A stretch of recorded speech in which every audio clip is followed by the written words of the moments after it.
नमस्कार सभी लोगों को। ये आज हम इस वीडियो में बूलियन अलजेब्रा को कवर करेंगे। बूलियन अलजेब्रा यूनिट सेकंड का सेकंड पोर्शन है। तो बूलियन अलजेब्रा आपका जॉर्ज बूल के द्वारा इंट्रोड्यूस किया गया था।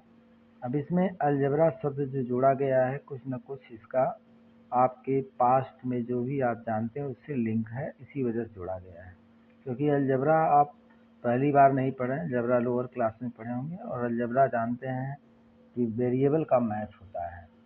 तो अब यहाँ पे वेरिएबल कहाँ से आया? अब चूँकि बूलियन अलजेब्रा डिजिटल सर्किट से रिलेटेड है, तो अलजेब्रा जो आपके वेरिएबल्स हैं वो डिजिटल सर्किट के स्विचेस से आते हैं। स्विचेस हमें क्या प्रोवाइड करते हैं? हमारी सर्किट को इनपुट प्रोवाइड करते हैं। जितने स्विचेज होंगे उतने तरह के इनपुट्स होते हैं वहाँ पे। अगर आपके सर्किट में 3 स्विच यूज हुआ है मान लीजिए, और उन तीनों के लिए जो वेरिएबल एक वेरिएबल होगा, मान लीजिए हम उसको ABC मान लेते हैं। तो ABC 3 वेरिएबल हैं, इनसे टोटल 2 की पावर 3 यानी कि 8 कॉम्बिनेशन बन जाते हैं। मतलब 000 आप लिख रहे हैं यानी तीनों स्विच ऑफ है। तीनों अगर मान लीजिए 001 लिखते हैं आप, तो एक C वाली स्विच ऑन है, बाकी दोनों ऑफ है। अगर आप 010 लिखते हैं तो इसका मतलब है कि स्विच भी ऑन है, बाकी दोनों ऑफ है। 011 का मतलब BC ऑन है। 10 का मतलब सिर्फ स्विच 1 ऑन है। 101 का मतलब स्विच 1 स्विच 3 ऑन है। 110 का मतलब स्विच नंबर 1 है, स्विच नंबर 2 ऑन है। और तीनों स्विच अगर 11 है तो तीनों स्विच आपके ऑन है। अब मान लीजिए कि आप ऐसा विश कर रहे हैं कि आपकी सर्किट जो है इन कॉम्बिनेशन में ऑन हो, इन 2-3 कॉम्बिनेशन में ऑन हो, तो यहाँ से आपको क्या मिलता है? तो जिन कॉम्बिनेशन में हमारी स्विच ऑन है वहाँ से आपको मिन टर्म मिल जाता है। मिन टर्म आप जानते होंगे, पढ़े होंगे फर्स्ट ईयर में। और जिन स्विचेज में जिस सिचुएशन में हमारी सर्किट ऑफ है वहाँ से आपको मैक्स टर्म मिलता है। तो मिन टर्म, अच्छा, इसका डेसिमल इक्विवेलेंट अगर आप लिखें तो 0 होगा, और ये 1 होगा, ये 2 होगा, ये आपका 3 है, ये 4 है, 5 है, 6 है और 7 है। तो 2 और 5, 2, 4 और 5 के करस्पॉन्डिंग हमारा मिन टर्म जो रहेगा, मिन टर्म रहेगा, क्योंकि उसके करस्पॉन्डिंग हमारी सर्किट ऑन है। तो अगर आप मिन टर्म लिखने की कोशिश करेंगे तो चूँकि 0 है इस नाते A डैश आएगा, फिर 1 है इस नाते B आएगा, और इसी तरीके से C डैश आएगा। फिर यहाँ पे आएगा A B dash C dash, और यहाँ पे आएगा A B डैश C। लेकिन जिसके करस्पॉन्डिंग हमारी सर्किट ऑफ है उसके करस्पॉन्डिंग हमें मैक्स टर्म मिलेगा। और मैक्स टर्म कैसे लिखा जाएगा? 0 अगर है तो 0 है तो A plus B plus C, मतलब 0 पे आपका A आएगा, और अगर 1 होता तो A डैश आता। अगर 1 के करस्पॉन्डिंग देखिए तो A plus B plus C dash मिलेगा।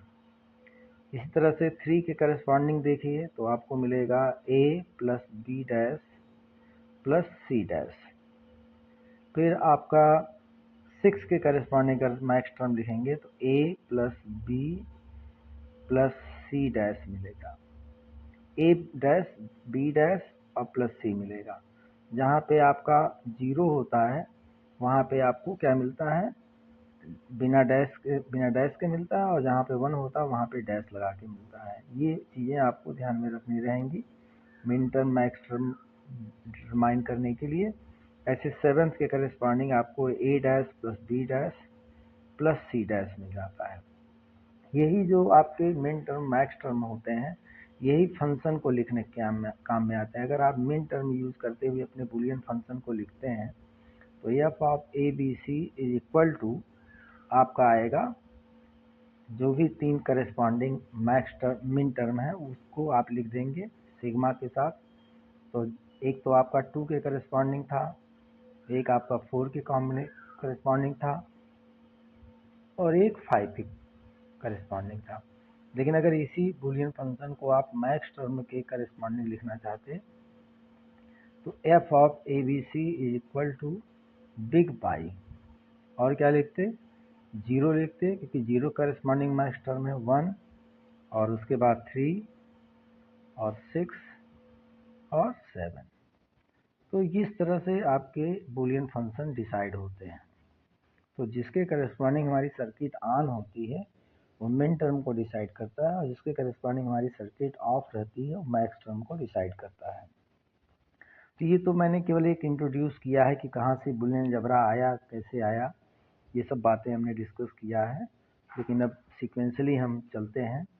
तो आपका ये एप्लीकेशन वगैरह लिखा ही गया है, digital circuit, computer programming, electronic engineering, cryptography, artificial intelligence, इन सारी जगहों पे इसका यूज़ है।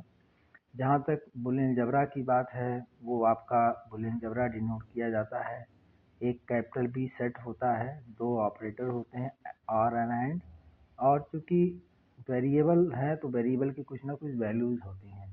बूलियन अलजेब्रा में सारे वेरिएबल की वैल्यूज़ या तो 0 होगी या तो 1 होगी। तो वो 2 वैल्यूज़ जो पॉसिबल वैल्यूज़ हैं वो, और जो 2 ऑपरेटर आप यूज़ करते हैं, और एक सेट। तो सेट में बूलियन वेरिएबल्स होते हैं, वो आपके ABCD XYZ ये सब हम लोग यूज़ करते हैं। और रही बात यहाँ पे जो कुछ एक्सियम्स लिखे गए हैं, एक्सियम्स ऑफ बूलियन अलजेब्रा, तो एक्सियम्स और थ्योरम दोनों में एक अंतर है बेसिक, वो आप जान लीजिए। एक्सियम्स मतलब जो होते हैं वो भी थ्योरम ही एक तरह होते हैं, लेकिन फंडामेंटल थ्योरम होते हैं, लेकिन सेल्फ प्रूव्ड होते हैं, उनको प्रूव करने की ज़रूरत नहीं पड़ती। ये कह लीजिए कि वो प्रैक्टिकली ही प्रूफ होते हैं। प्रैक्टिकली मतलब डिराइव किए गए हैं, प्रैक्टिकली आपको मिला है, डिराइव नहीं, प्रैक्टिकली वो थ्योरम मिले हैं। और जो थ्योरम्स होते हैं उनको हम एक्सियम की मदद से प्रूव कर सकते हैं। तो कुल मिला जुला के एक्सियम सेल्फ प्रूफ थ्योरम्स हैं, उनको प्रूव करने की ज़रूरत नहीं है, और थ्योरम्स आपके प्रूव करने की ज़रूरत होती है। तो एक्सियम के अंदर आपके commutative law, distributive law, identity law और कॉम्प्लीमेंट लॉ होते हैं। कम्यूटेटिव लॉ से आप लोग वेल अवेयर हो।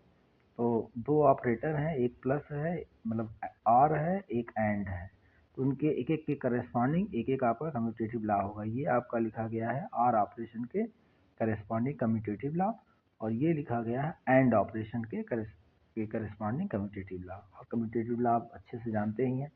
जहाँ तक डिस्ट्रीब्यूटिव लॉ की बात है, तो डिस्ट्रीब्यूटिव लॉ आपके 2 हैं। एक तो आपका जैसे जनरली होता उसी तरह से है, इसको पढ़ते हैं हम लोग एंड डिस्ट्रीब्यूटिव ओवर आर। तो ये डिस्ट्रीब्यूट होके एंड डिस्ट्रीब्यूट होता है आर पे, तो ए डॉट बी बन जाता है, ए डॉट सी बन जाता है। और दूसरा जो आपका जो ये पहला वाला लिखा गया है, ये बहुत ही यूज़फुल है। अब इसको प्रूफ करने के लिए अगर बाय द वे प्रूफ भी करना चाहें तो RHS LHS प्रूफ कर देते हैं, हालांकि प्रूफ करने की कोई ज़रूरत नहीं है, लेकिन RHS to LHS अगर प्रूफ करना बहुत आसान है। जिसे लिखा गया RHS में a plus B dot a plus C. तो अगर आप इसको प्रूफ करना चाहें अलजेब्रिकली तो ये बनेगा a dot a plus a dot C plus b dot a plus b dot C. अब ये आगे चल के आप पढ़ेंगे थ्योरम में कि a डॉट a जो होता है आपका वो a के बराबर होता है, और a डॉट सी फिर लिख देंगे, फिर b डॉट a लिख देंगे, और फिर आप जो है b डॉट सी लिख देंगे। अब इन दोनों में a कॉमन है, तो चूँकि ये सब सारी चीज़ें आप लोअर क्लासेस में पढ़ के ही आए होंगे, इस नाते हम डायरेक्ट इसको प्रूव कर दे रहे हैं। b dot a plus b dot C. अब 1 प्लस सी का मतलब क्या होता है, 1 होता है, तो ये 1 के बराबर हो गया, तो यानी कि a हो गया, और plus b dot a plus b dot C. फिर अगेन आप इन दोनों को अगर प्रूव करेंगे a कॉमन लेके तो ये a के बराबर हो जाएगा। तो इस तरह से a plus B dot C के बराबर आ गया। अगर LHS से डायरेक्ट RHS जाना चाहते हैं तो इसी को रिवर्सल ऑर्डर में लिख दीजिए, प्रूफ हो जाएगा। अब हम चलते हैं आइडेंटिटी लॉ। आइडेंटिटी लॉ बहुत महत्वपूर्ण लॉ है, और ये बहुत सारी जगहों की आइडेंटिटी लॉ पढ़ते हैं।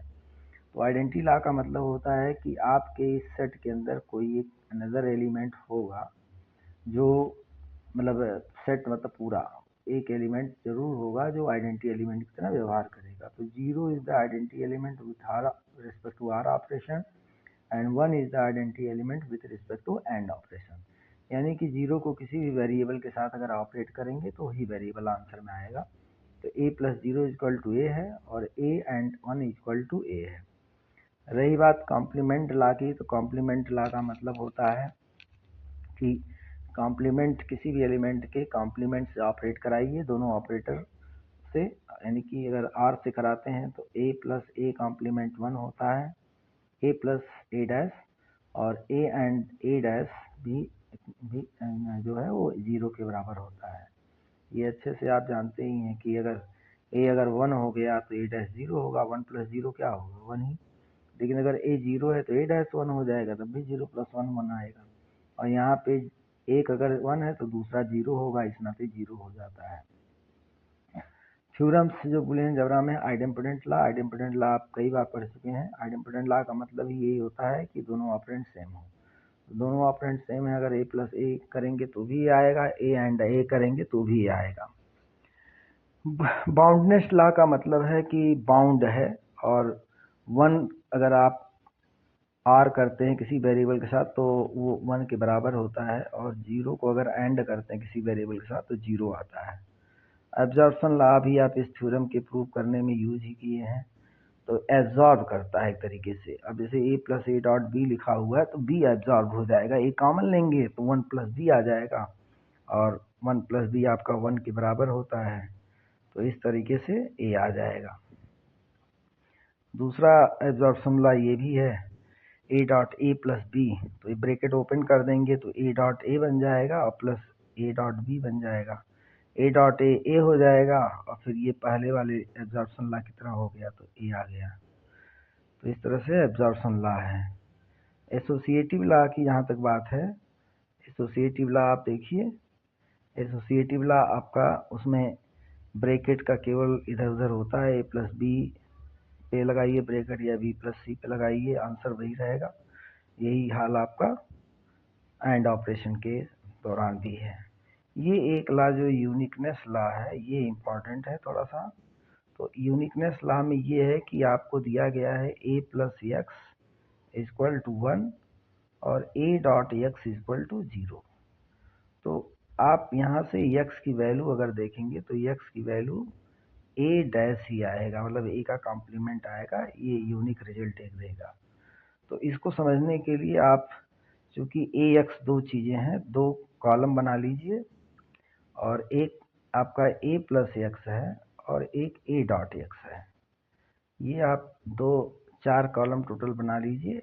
एक तो आपका हो जाएगा a x का और एक a प्लस एक्स का और एक a डॉट एक्स का। मैं इसको फिर से लिख देता हूँ, a x a plus x और a डॉट एक्स। तो ये 4 कॉलम हो गए, और a x यहाँ पे समझ लीजिए थोड़ी देर के लिए वेरिएबल है।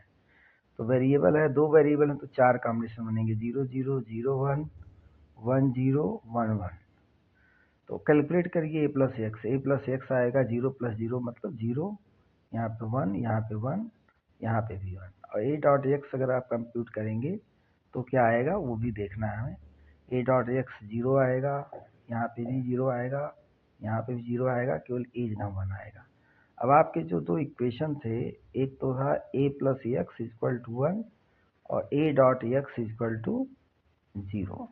तो ये देखिए कहाँ पे दोनों मैच कर रहे हैं, a प्लस एक्स यहाँ पे 1 है और a डॉट एक्स यहाँ पे 0, एक मैचिंग यहाँ हो गई और एक मैचिंग यहाँ हो गई। बाकी दो जगहों पे मैचिंग नहीं है। एक तो a प्लस एक्स 1 होना चाहिए, तो यहाँ 0 भले ये मैच कर रहा है लेकिन ये नहीं ना मैच कर रहा है, a प्लस एक्स नहीं मैच कर रहा है। इसी तरह से यहाँ पे a डॉट एक्स मैच नहीं कर रहा है। तो जहाँ इस रो और इस रो में दोनों चीज़ें मैच कर रही हैं।